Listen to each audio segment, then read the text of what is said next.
انہوں نے railway workshop Lahore میں ملازمت اختیار کر لی تھی، جہاں وہ اسپیشل پیسنجر ویگنز کا فرنیچر بنایا کرتے تھے۔ یہ کام انہوں نے اپنے والد سے سیکھا۔ غازی علم الدین شہید رحمۃ اللہ علیہ اپنی ماں کی گود میں ابھی 1 سالہ دودھ پیتے بچے ہی تھے کہ ایک روز گھر کے دروازے پر دستک ہوئی۔ انہوں نے آپ رحمۃ اللہ علیہ کو گود میں لیے ہوئے جب دروازہ کھولا تو باہر ایک فقیر کو کھڑے دیکھا۔ انہوں نے کچھ خیرات دے کر جب دروازہ بند کرنا چاہا تو فقیر کی نظر ماں کی گود میں پڑے بچے پر پڑی۔ بچے کو دیکھتے ہی فقیر نے اس کی ماں کو مخاطب کرتے ہوئے کہا، یہ بچہ بہت ہی خوش نصیب ہوگا اور بڑا ہو کر اپنے والدین کا نام روشن کرے گا۔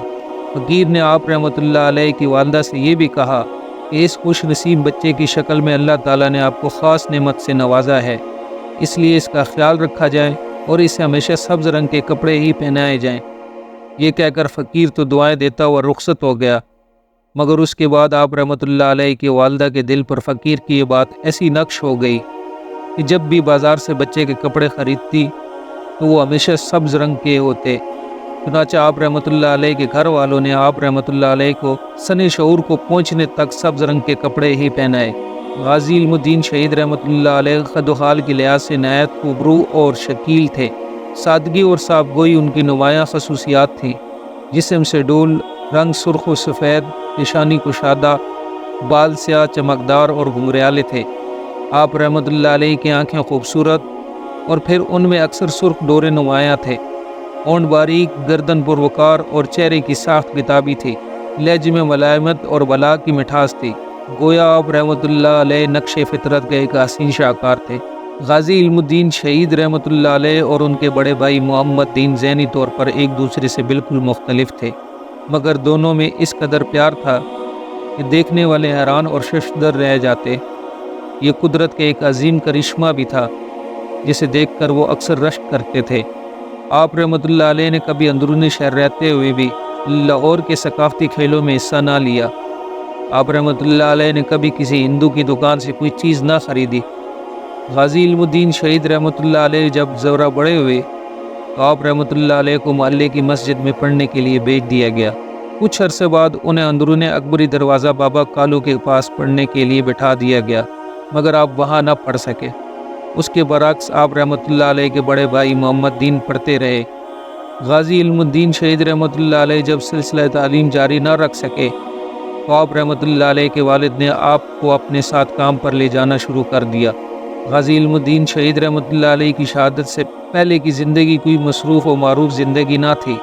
بہرحال انہوں نے بنا جاری کا پیشہ اپنے والد سے ہی سیکھا اور فرنیچر وغیرہ بنانے کا کام بھی اپنے بھائی محمد دین سے سیکھا۔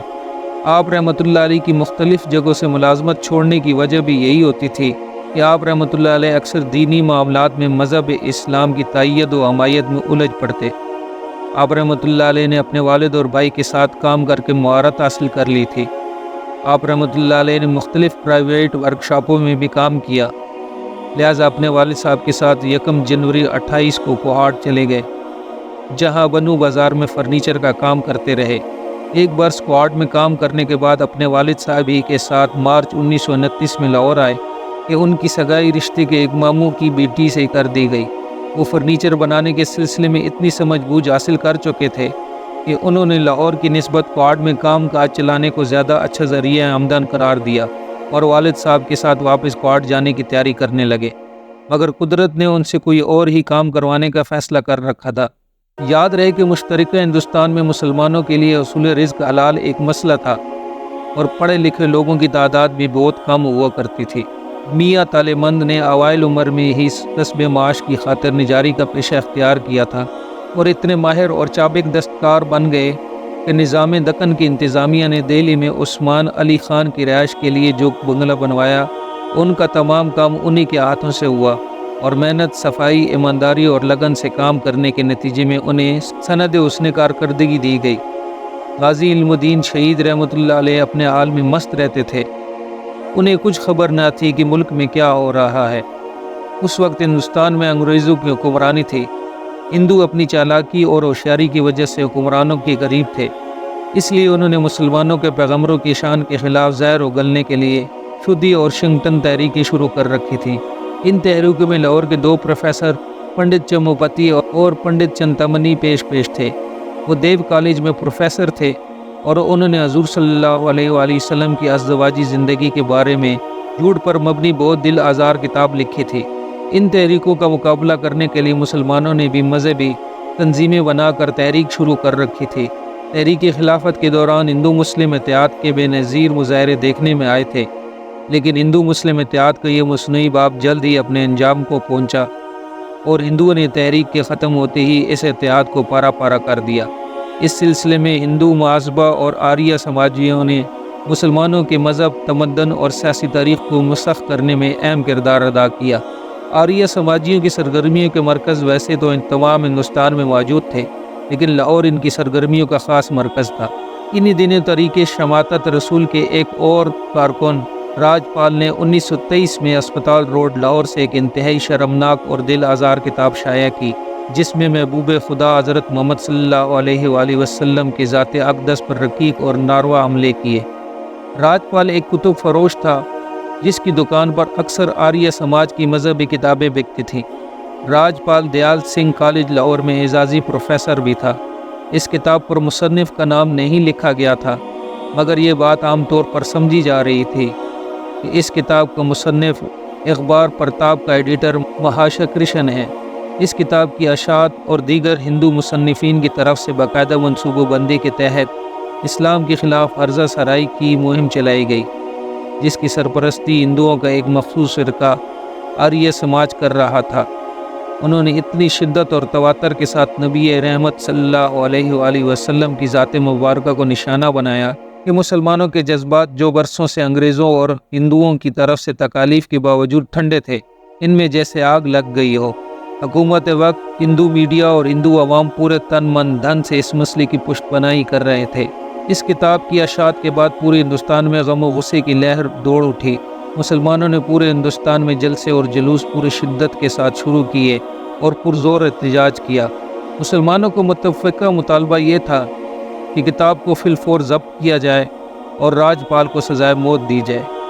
اگر ایسا ممکن نہ ہوا تو مسلمانوں کو ناموس رسالت صلی اللہ علیہ وآلہ وسلم پر قربان ہونے کا سبق اچھی طرح یاد ہے، اور ان کا اس حکم پر بھی ایمان کامل ہے کہ حضور خاتم النبیین صلی اللہ علیہ وآلہ وسلم کا ارشاد پاک ہے، اس وقت تک کوئی شخص مسلمان نہیں ہو سکتا جب تک وہ آپ صلی اللہ علیہ وآلہ وسلم سے دنیا کی ہر شے سے زیادہ محبت نہیں کرتا، یعنی عشق رسول پاک صلی اللہ علیہ وآلہ وسلم اور تحفظ ناموس رسالت صلی اللہ علیہ وآلہ وسلم ہی سچے مسلمان کی معراج ہے اور یہی مومن کی پہچان ہے، اور حضور پاک صلی اللہ علیہ وآلہ وسلم پر قربان ہونا ایمان کی پختگی اور کامل ہونے کی نشانی ہے۔ غازی علم الدین شہید رحمۃ اللہ علیہ اپنے حال میں مست تھے۔ وہ اس وقت بھی ملکی حالات سے بے خبر تھے کہ گندی ذہنیت کے شیطان صفت راجپال نامی بدبخت نے نبی آخر الزماں حضرت محمد صلی اللہ علیہ وسلم کی شان کے خلاف ایک دل آزار کتاب لکھی ہے، جس میں نہایت سوکیانہ جملہ کا استعمال کیا گیا ہے، اور اس کتاب کی وجہ سے کروڑوں مسلمانوں کے مذہبی جذبات مجروح ہوئے ہیں۔ ان حالات میں جب مسلمانوں نے شدید غیظ و غضب کا اظہار کیا اور راجپال کی شیطانیت کے خلاف پرزور احتجاج کیا تو 24 مئی 1924 کو راجپال کے خلاف مقدمہ درج کر لیا گیا، جسے ماتحت عدالت نے 18 جنوری 1927 کو 1.5 سال قید بمشقت اور 1000 روپے جرمانہ کی سزا دی، جو مسلمانوں کے نزدیک ایسے بڑے جرم اور گستاخی کے لیے سزا نہیں مذاق تھا۔ راجپال نے سیشن کورٹ میں اپیل دائر کی، جس کی سماعت کرنل ایف سی نکوس نے کی۔ 8 فروری 1927 کو ماتحت عدالت کے فیصلے میں تخفیف کر دی گئی اور سزا صرف 6 ماہ کر دی گئی۔ پھر راجپال نے اس فیصلے کے خلاف ہائی کورٹ میں اپیل کی، جس کی سماعت کرنل دارا سنگھ مسیح کی عدالت میں ہوئی۔ آخرکار ہائی کورٹ کے چیف جسٹس سر شادی لال کی ذاتی سفارش پر ملعون راجپال کو 4 مئی 1927 کو باعزت رہا کر دیا گیا، اور فیصلے میں لکھا گیا، کتاب کی عبارت خواہ کیسی ہی خوشگوار کیوں نہ ہو، بہرحال کسی قانون کے خلاف ورزی نہیں کرتی۔ ہائی کورٹ کے اس فیصلے پر مسلم امہ میں غم و غصے کی لہر دوڑنا فطری امر تھا۔ اس وقت مسلمانوں کا صرف ایک اخبار تھا، جس کا نام تھا مسلم آؤٹ لک۔ اس نے جب نام نہاد اور تاریخ عدل کے بدترین فیصلے پر صدائے حق بلند کرتے ہوئے نکتہ چینی کی، تو حکومتی ملعونوں نے اخبار مذکورہ کے مالک نور الحق اور مدیر سعید دلاور شاہ کو 2 ماہ کی قید اور 1,000 روپیہ جرمانہ کی سزا کر دی اور 1,000 روپے جرمانہ کی سزا دے کر اپنی عاقبت کو مزید تباہ کر لیا۔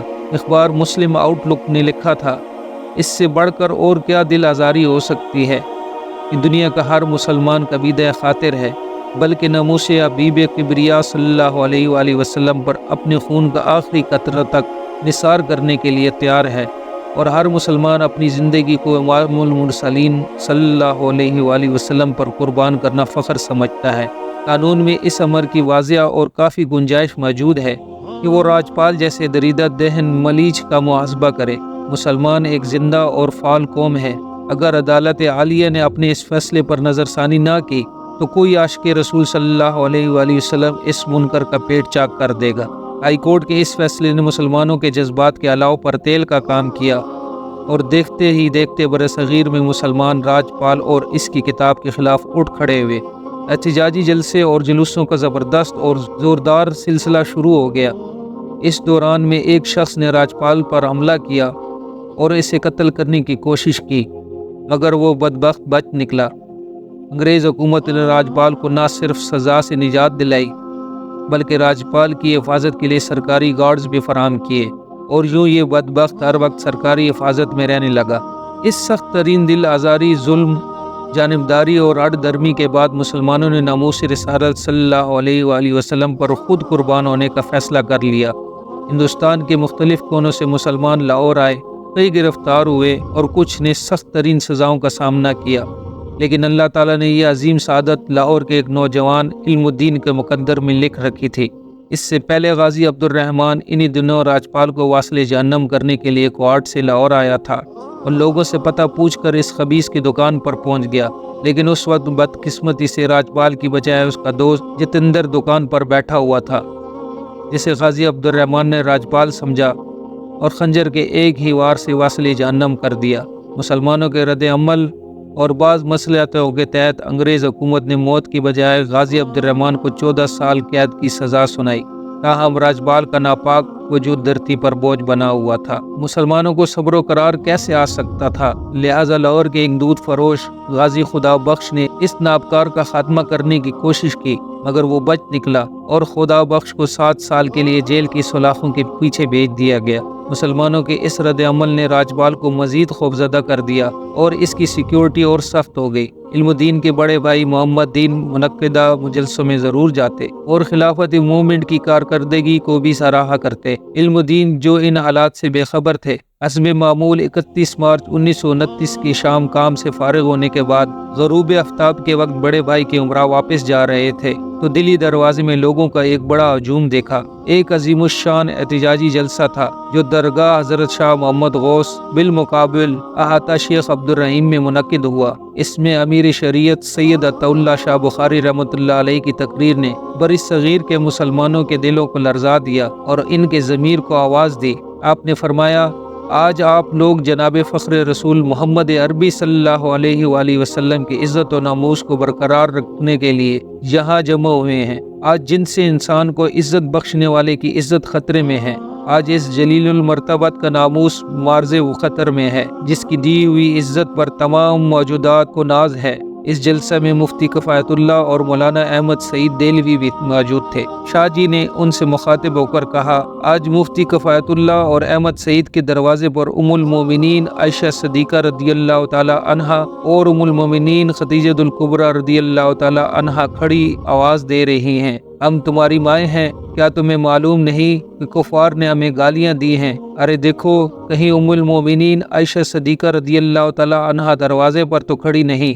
آج اگر کوئی روحانیت کی آنکھ سے دیکھ سننے والا ہو تو دیکھ سکتا ہے کہ رسول کریم صلی اللہ علیہ وآلہ وسلم اور آپ صلی اللہ علیہ وسلم کے ازواج مطہرات ہم مسلمانوں کی مائیں اہل اسلام سے فریاد کر رہی ہیں کہ تمہاری سرزمین میں ہماری بے حرمتی کی جا رہی ہے، ہمیں کھلے بندوں گالیاں دی جا رہی ہیں۔ اگر کچھ پاس رسالت ہے تو ناموس رسالت صلی اللہ علیہ وآلہ وسلم کی حفاظت کرو۔ یہ کلمات اہل ایمان کے دلوں کی دھڑکنوں میں ڈل گئے۔ مسلمان علماء و مشائخ، بالخصوص حضرت پیر سید جماعت علی شاہ رحمۃ اللہ علیہ، مولانا ظفر علی خان رحمۃ اللہ علیہ علامہ اقبال رحمۃ اللہ علیہ اور دوسرے مسلم زعماء نے مسلمانوں کے اندر عشق رسول صلی اللہ علیہ وسلم کی لافانی محبت کو دو چند کر دیا اور برصغیر کے کونے کونے سے گستاخان بارگاہ نبوت صلی اللہ علیہ وآلہ وسلم کے خلاف سخت کارروائی کا مطالبہ ہونے لگا۔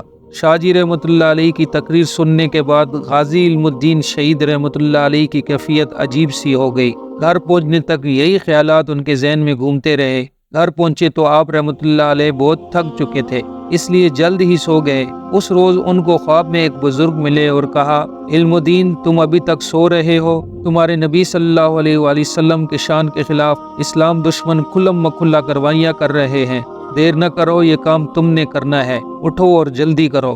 علم الدین بڑبڑا کر اٹھ بیٹھے اور آپ رحمۃ اللہ علیہ کا تمام جسم پسینے میں شرابور تھا۔ آپ رحمۃ اللہ علیہ پریشانی کی حالت میں منہ اندھیرے ہی گھر سے نکلے اور اپنے دوست شیدے کے گھر جا پہنچے، پھر اسے ساتھ لیے بھاٹی چوک کی طرف نکلے۔ وہاں جب شیدے کو یہ خواب سنایا تو وہ پھٹی پھٹی نظروں سے آپ رحمۃ اللہ علیہ کی طرف دیکھنے لگا۔ آپ رحمۃ اللہ علیہ کی دریافت کرنے پر اس نے کہا کہ یہ خواب میں نے بھی دیکھا ہے۔ آپ رحمۃ اللہ علیہ بولے تو پہلے میں نے دیکھا ہے، اس لیے پہلے عمل بھی میں ہی کروں گا، راجپال کی زندگی کا خاتمہ میرے ہاتھوں ہی ہوگا۔ شیدے نے اعتراض کیا تو علم الدین نے کہا، اب بھی فیصلہ ہو جانا ہے۔ اس کے ساتھ ہی وہ اٹھے اور کاغذ کے 2 ٹکڑے اٹھا لائے، ایک ٹکڑا شیدے کو دیا، ایک اپنے پاس رکھا اور شیدے کو اپنے کاغذ کے ٹکڑے پر نشان لگانے کو کہا۔ کچھ دیر بعد دونوں نے نشان لگا کر کاغذ کے ٹکڑے زمین پر پھینک دیے اور اسی میدان میں کھیلتے ہوئے ایک بچے کو بلا کر پرچی اٹھانے کو کہا۔ بچے نے جو پرچی اٹھائی اس پر علم الدین کا نام تھا۔ یہ جان کر وہ خوشی سے اچھل پڑے۔ علم الدین اس طرح نہیں، ایک بار پھر پرچی پھینکو۔ شیدے نے کہا۔ علم الدین نے ایک بار پھر پرچیاں پھینکی تو پھر آپ رحمۃ اللہ علیہ کا نام نکل آیا۔ اس وقت شیدے کا چہرہ بالکل مرجھایا ہوا تھا۔ علم الدین 2 دفعہ تمہارا نام ہی نکلا ہے، صرف ایک بار اور۔ نہیں شیدے اب نہیں، فیصلہ ہو گیا ہے، علم الدین نے کہا۔ تو شیدے نے اس کی منت سماجت کرتے ہوئے کہا، علم الدین صرف ایک بار پرچی پھینکو، اب کی بار اگر تمہارا نام نکلا تو تمہاری قسمت۔ ٹھیک ہے، اتنا کہتے ہو۔ علم الدین نے دونوں پرچیاں دوبارہ پھینکی۔ جب بچے نے دوبارہ پرچی اٹھائی تو جو نام نکلا وہ پھر علم الدین ہی کا تھا۔ علم الدین کا چہرہ اس جیت کی خوشی سے سرخ ہو گیا تھا اور شیدہ افسردہ حالت میں آپ رحمۃ اللہ علیہ کی قسمت پر رشک کر رہا تھا۔ کچھ دیر بعد وہ دونوں وہاں سے چل دیے۔ آپ رحمۃ اللہ علیہ نے 5 اپریل کو دوبارہ اپنے بھائی سے اسی موضوع پر گفتگو کی۔ بھائی نے کہا کہ سوامی دیانند کا شاگرد مہاکرشن ہے جو روزنامہ پرتاپ کا مدیر ہے۔ اس نے کتاب لکھی جس میں رسول پاک صلی اللہ علیہ وآلہ وسلم پر فحش الزامات تراشے گئے، مگر ڈرپوک اتنا ہے کہ مسلمانوں کے غم و غصہ سے بچنے کے لیے پنڈت چموبتی کا فرضی نام بطور مصنف لکھ دیا۔ جس شخص نے یہ کتاب چھاپی ہے اس نے اپنا مکمل پتہ اور نام کتاب پر درج کیا ہے۔ علم الدین شہید رحمۃ اللہ علیہ نے اپنے بھائی سے دوبارہ اس دکان کا راستہ معلوم کیا جہاں راجپال تھا، مگر آپ رحمۃ اللہ علیہ کے گھر والے آپ کی خاموشی سے کچھ نہ سمجھ سکے۔ آپ رحمۃ اللہ علیہ نے اپنے بھائی سے بھی پوچھا کہ اگر میں راجپال موزی کو واصل جہنم کر دوں تو کیا ہوگا؟ آپ کے بھائی نے جواب دیا، شافع محشر حضرت محمد صلی اللہ علیہ وآلہ وسلم آپ رحمۃ اللہ علیہ سے راضی ہوں گے اور آپ رحمۃ اللہ علیہ شہید ہو کر جنت الفردوس میں جائیں گے۔ چنانچہ 6 اپریل 1929 کو غازی علم الدین شہید رحمۃ اللہ علیہ نے صبح صاف ستھرا لباس زیب تن کیا، خوشبو لگائی اور سر پر گلابی رنگ کا رومال رکھا۔ اس دن آپ نے اپنی والدہ سے اپنی پسند کا کھانا بنوایا، بھابھی کے ہاتھ کے بنے ہوئے چاول کھائے اور والدہ صاحبہ سے 4 آنے وصول کیے، حالانکہ اس سے پہلے وہ صرف 1 آنا وصول کرتے تھے۔ 4 آنے وصول کر کے خوشی خوشی گھر سے نکلے اور لنڈا بازار جا کر لوہا بازار سے 13 انچ لمبی چھری خریدی۔ یاد رہے کہ لوہا بازار اس زمانے میں آتما کباڑیے کی دکان کے نام سے مشہور تھا۔ آپ رحمۃ اللہ علیہ نے چھری کو ڈب میں رکھا، نشہ شہادت میں سرمست ہو کر راجپال کی دکان کی طرف چل دیے۔ دل میں عقیدت کے گلاب کھل رہے تھے۔ غازی علم الدین شہید رحمۃ اللہ علیہ ناموس رسالت کے پاسداری کا جذبہ عظیم اپنے نامہ اعمال میں سجائے ملعون راجپال کی دکان پر پہنچے۔ انارکلی میں اسپتال روڈ پر عشرت پبلشنگ ہاؤس کے سامنے ہی راجپال کا دفتر تھا جہاں وہ بیٹھا کرتا تھا۔ راجپال کچھ دیر پہلے مذکورہ بالا کتاب چھاپنے کے سلسلے میں مقدمہ سے بری ہوا تھا۔ اس وقت دفعہ 295 سی تعزیرات ہند میں شامل نہ تھی، صرف فرقہ وارانہ فسادات پھیلانے کی دفعہ 295 قانون میں شامل تھی۔ ابھی آپ رحمۃ اللہ علیہ وہاں پہنچے ہی تھے کہ راجپال بھی اپنی کار میں وہاں آ پہنچا۔ راجپال کو دیکھتے ہی علم الدین کی آنکھوں میں خون اتر آیا اور پھر ان کی قوت سماعت سے وہی الفاظ ٹکرائے، علم الدین دیر نہ کرو، یہ کام تم کو کرنا ہے، دیر نہ کرو اور جلدی اٹھو۔ راجپال اس وقت ہردوار سے واپس آ رہا تھا۔ وہ دفتر میں جا کر اپنی کرسی پر بیٹھا اور پولیس کو اپنی آمد کی اطلاع دینے کے لیے فون کرنے کی سوچ رہا تھا کہ اتنے میں علم الدین دفتر میں داخل ہوئے۔ اس وقت راجپال کے 2 ملازم بھی وہاں موجود تھے۔ کیدار ناتھ پچھلے کمرے میں کتابیں رکھ رہا تھا جبکہ بھگت رام راجپال کے پاس ہی کھڑا تھا۔ راجپال نے درمیانے قد کے گندمی رنگ والے جوان کو دفتر میں آتے دیکھا تو وہ سوچ بھی نہیں سکتا تھا کہ موت اس کے اتنا قریب آ چکی ہے۔ علم الدین نے ابھی راجپال کو صحیح طرح پہچانا نہیں تھا، چنانچہ آپ رحمۃ اللہ علیہ نے پوچھا، راجپال کون ہے؟ راجپال سہم سا گیا اور کہا، میں ہی راجپال ہوں، کیا کوئی کام ہے؟ آپ رحمۃ اللہ علیہ نے بجلی کی تیزی سے چھری نکالی اور اس کے سینے میں گھومتے ہوئے کہا، بس یہی کام تھا۔ یوں آپ رحمۃ اللہ علیہ نے ملعون راجپال کو ہمیشہ کے لیے ختم کر دیا اور اس بدبخت کے منہ سے صرف ہائی ہی نکل سکا۔ راجپال کے سینے سے خون کے فوارے پھوٹ رہے تھے۔ علم الدین رحمۃ اللہ علیہ کو چھری پھینکتے دیکھ کر کیدار ناتھ نے ہاتھ میں پکڑی ہوئی کتابیں اس کی طرف اچھال دی۔ علم الدین رحمۃ اللہ علیہ الٹے قدموں باہر کی طرف دوڑے، وہاں سے فارغ ہو کر سیدھے ودیانات کے ٹال پر پہنچے۔ وہاں کارپوریشن کا نلکا چل رہا تھا جہاں اس وقت بجلی کا کھمبا نصب ہو چکا تھا۔ وہاں پر آپ نے اپنے ہاتھوں کو راجپال کے ناپاک خون سے صاف کیا اور کپڑوں پر لگے ہوئے آلودہ خون کے دبے صاف کیے۔ اسی دوران میں غازی علم الدین شہید رحمۃ اللہ علیہ کو شبہ ہوا کہ وہ بدبخت کہیں زندہ نہ بچ گیا ہو، تو آپ رحمۃ اللہ علیہ دوبارہ واپس آئے اور دیکھا تو وہ واقعہ واصل جہنم ہو چکا تھا۔ آپ رحمۃ اللہ علیہ نے غصے سے پریس میں پڑی ہوئی ایک مشین راجپال پر دے ماری۔ اس پر ستیہ رام سوداگر چوب کے بیٹے ودیانند نے آپ کو پکڑ لیا، جو شور سن کر باہر نکلا تھا۔ اتنے میں اور لوگ بھی آ گئے۔ راجپال کے قتل کی خبر ملک بھر میں جنگل کی آگ کی طرح پھیل گئی۔ تمام لوگ وہاں اکٹھے ہو چکے تھے۔ علم الدین چیخ چیخ کر کہہ رہا تھا کہ میں نے اپنے پیارے رسول حضور خاتم النبیین حضرت محمد صلی اللہ علیہ وآلہ وسلم کا بدلہ لے لیا ہے۔ پولیس اور تماشائیوں کا بڑا ہجوم دکان کے پاس موجود تھا۔ Inspector general police, senior superintendent police Khan Bahadur Abdul Aziz, mister Jackson, mister Pickle, deputy commissioner اور روشن لال مجسٹریٹ بھی آ پہنچا۔ راجپال کی ناش کو ایک چارپائی پر ڈال کر پوسٹ مارٹم کے لیے میو اسپتال بھیج دیا گیا۔ کچھ دیر بعد پوسٹ مارٹم رپورٹ بھی آ گئی جس میں واضح تھا کہ ملعون راجپال کی موت سینے میں چھرا گھومنے کی وجہ سے ہی ہوئی ہے اور مقتول کے زخم کی گہرائی 6 انچ اور چوڑائی 3.25 انچ ہے۔ ناش کی شناخت ڈاکٹر گرداری لال نے کی جو مقتول کو جانتا تھا۔ پوسٹ مارٹم میں یہ بھی واضح تھا کہ راجپال کی انگلیوں، سر، چھاتی اور پٹھوں پر زخم آئے اور کلیجہ مجروح تھا۔ کلیجے کے قریب پسلی ٹوٹی ہوئی تھی۔ راجپال کی چوتھی پسلی کٹ گئی تھی اور بائیں پٹھے پر سخت زخم تھا۔ ڈاکٹر نے تقریباً 1 درجن ضربات کی نشاندہی کی اور رپورٹ میں لکھا کہ موت اس ضرب کی وجہ سے ہوئی ہے جو کلیجہ میں لگی، اور ایسی ضرب کسی تیز نوکدار ہتھیار سے ہی لگ سکتی ہے۔ پولیس اور تماشائیوں کا بڑا ہجوم وقتاً فوقتاً وسیع ہوتا جا رہا تھا۔ غازی علم الدین شہید رحمۃ اللہ علیہ گرفتار ہو چکے تھے۔ جب آپ رحمۃ اللہ علیہ کو یقین ہو گیا کہ ملعون اپنے انجام کو پہنچ گیا تو آپ رحمۃ اللہ علیہ کے چہرے پر سرمدی شگفتگی بکھر گئی اور دل میں اطمینان و سکون کا نور پھیل گیا کہ میری محنت رائگاں نہیں گئی۔ اب کوئی ظالم برگاہ رسالت صلی اللہ علیہ وآلہ وسلم میں گستاخی کرتے ہوئے راجپال کے عبرتناک انجام کو ضرور مد نظر رکھے گا۔ جب غازی علم الدین شہید رحمۃ اللہ علیہ پولیس کی حراست میں تھے تو پھر بھی آپ رحمۃ اللہ علیہ کے روحانی اطمینان اور بشاشت میں ذرا سا فرق بھی رونما نہ ہوا، کیونکہ آپ رحمۃ اللہ علیہ کے باطن سے یہی صدا آ رہی تھی، رشتہ جو نہ ہو قائم محمد سے وفا کا، جینا بھی برباد ہے مرنا بھی عقارت۔ ادھر راجپال کے قتل اور علم الدین کی گرفتاری کی خبر علم الدین کے گھر پہنچی تو سب حیران ہو گئے۔ ان کے گھر عورتوں کا ہجوم لگ گیا۔ طالبان کشمیری بازار ہی میں تھے، انہیں بھی کسی نے یہ خبر سنا دی۔ وہ اسی وقت گھر بھاگے۔ دروازے کے باہر سینکڑوں لوگ کھڑے تھے، وہ ہجوم کو چیرتے ہوئے اندر داخل ہوئے۔ اس دوران میں محمد الدین بھی گھر پہنچ چکے تھے۔ کچھ دیر بعد پولیس کی پارٹی وہاں پہنچی۔ حالات بہت خراب ہو چکے تھے۔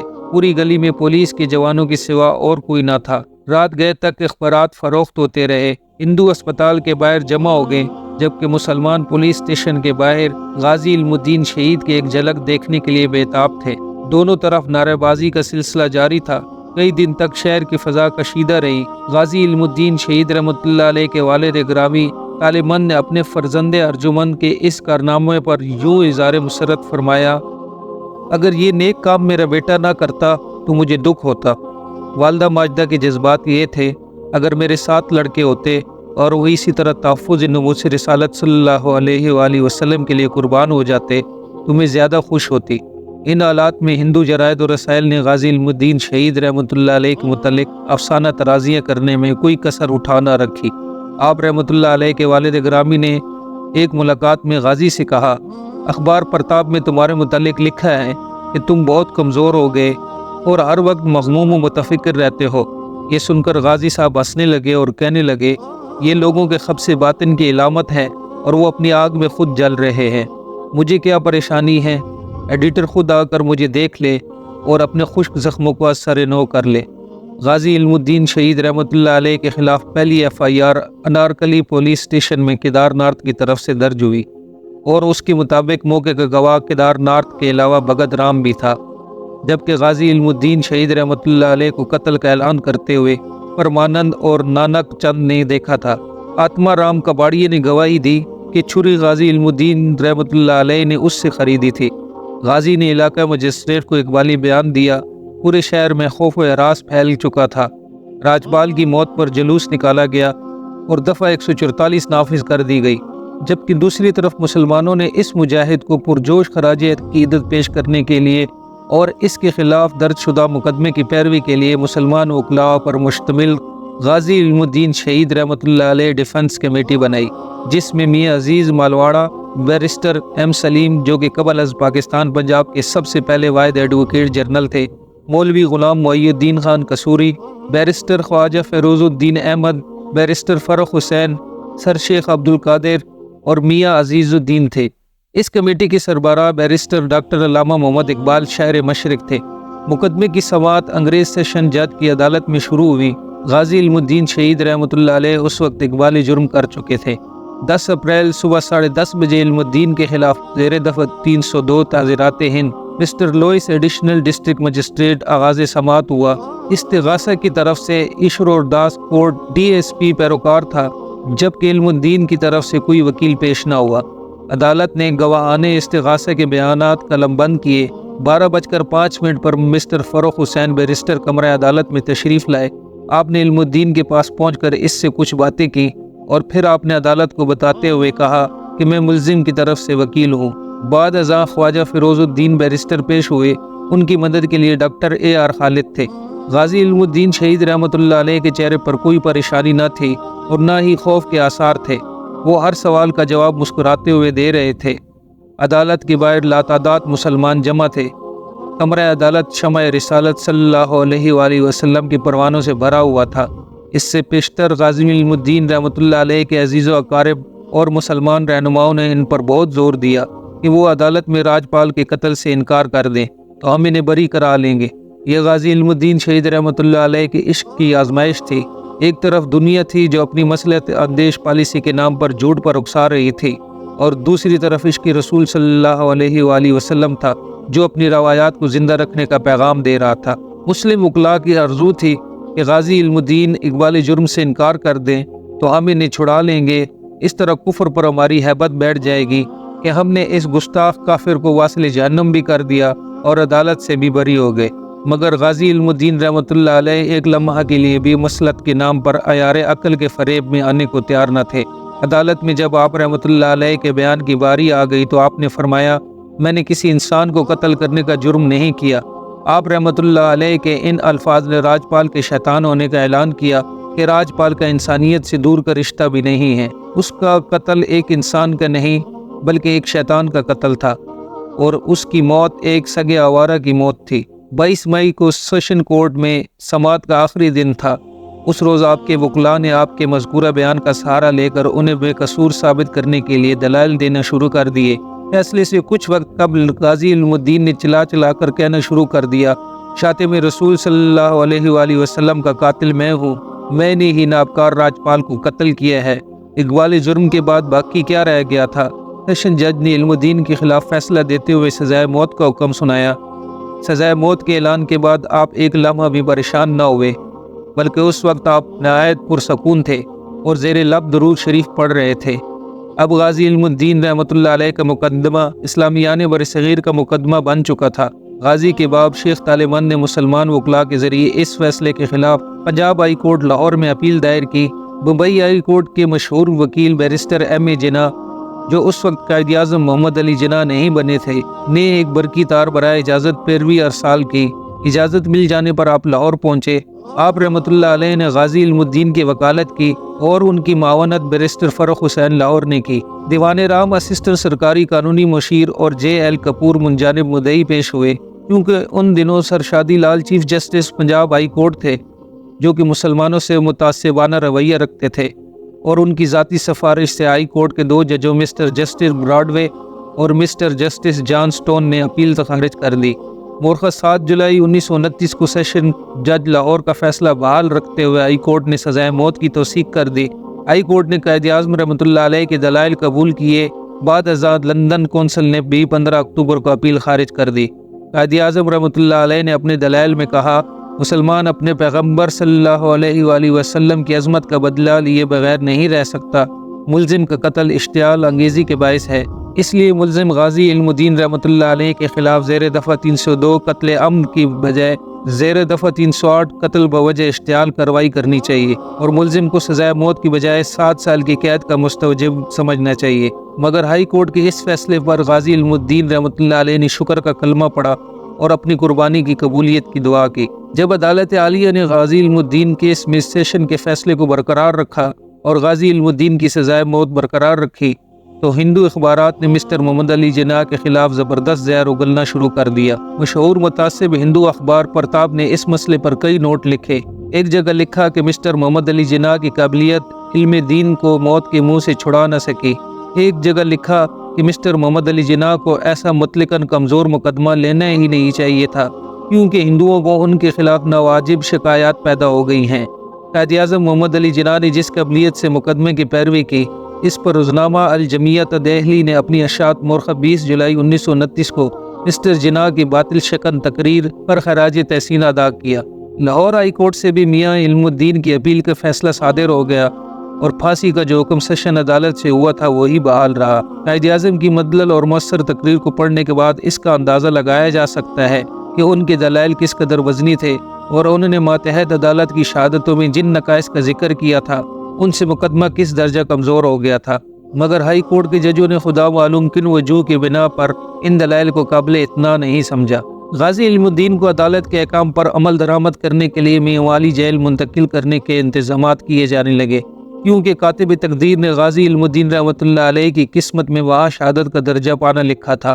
چنانچہ علم الدین کو رات 12:30 بجے ریل گاڑی پر میانوالی روانہ کر دیا گیا۔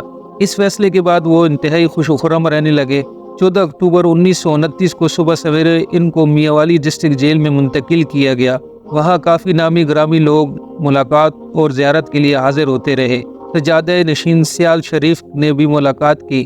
پیر صاحب غازی رحمۃ اللہ علیہ کے جمال و جلال سے اس قدر متاثر ہوئے کہ کوئی خاص بات تو نہ کر سکے، البتہ سورہ یوسف پڑھنے لگ گئے۔ پیر صاحب ایک اچھے قاری اور حافظ تھے، لیکن سورہ یوسف کے پڑھنے کا یارانہ نہ پا سکے اور وفور جذبات سے بار بار رکنے لگے۔ اس پر غازی علم الدین رحمۃ اللہ علیہ نے حوصلہ بڑھاتے ہوئے کہا کہ آپ بسم اللہ شریف پڑھ کر ایک دفعہ پھر سے شروع کریں۔ پیر صاحب نے دوبارہ تلاوت کا آغاز کیا، لیکن اس دفعہ بھی روانی نہیں تھی۔